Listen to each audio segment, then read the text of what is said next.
మహబూబాద్ జిల్లా కురివి మండల పరిధిలోని చోక్లా తండాలో భారీ వర్షం కురిసింది. దీంతో స్థానిక పాఠశాలలోకి వరద నీరు చేరడంతో విద్యార్థులు తీవ్ర ఇబ్బందులు ఎదుర్కొంటున్నారు.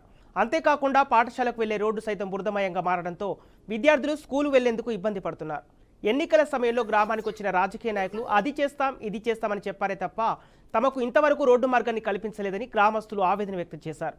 ప్రభుత్వం ఇప్పటికైనా స్పందించి తమకు రోడ్డు మార్గాన్ని కల్పించాలని కోరుతున్నారు.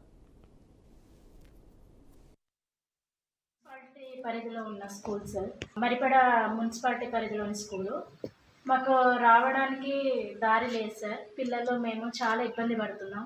చెప్పాము చేస్తామన్నారు కానీ ఇంతవరకు ఏమీ లేదు.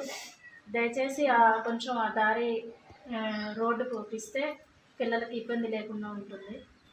ఇదే మేము చెప్పాలి. ఈ దారి లేకపోవడం వల్ల తల్లిదండ్రులు కూడా పిల్లల్ని పంపించట్లేదు సార్. ఆ బురదలో నుంచి రావడం ఇబ్బంది అవుతుందని పిల్లల్ని పంపించట్లేదు. అలా కూడా ఇక్కడ స్ట్రెంత్ పడిపోతుంది, తగ్గిపోతుంది. ఆ దారి కొంచెం రోడ్ వేపిస్తే పిల్లలు ఇక్కడ చదువుకోవడానికి వీలుగా ఉంటుంది సార్. దయచేసి రోడ్డు దారి అనేది కొంచెం రోడ్ వేపిస్తే పిల్లలకి ఇబ్బంది లేకుండా ఉంటుంది. పిల్లలకి మాకు చాలా ఇబ్బంది అవుతుంది. వర్షం పడితే అది ఒక చెరువులాగా తండా వాటర్ మొత్తం అక్కడి నుంచే పోతుంది. అందులో నుంచి రావాలంటే చిన్నపిల్లలు జారి పడుతున్నారు, ఒక్కోసారి బ్యాగ్ వేసుకొని పడిపోతున్నారు. బురద మొత్తం అంటించుకొని చికాకుగా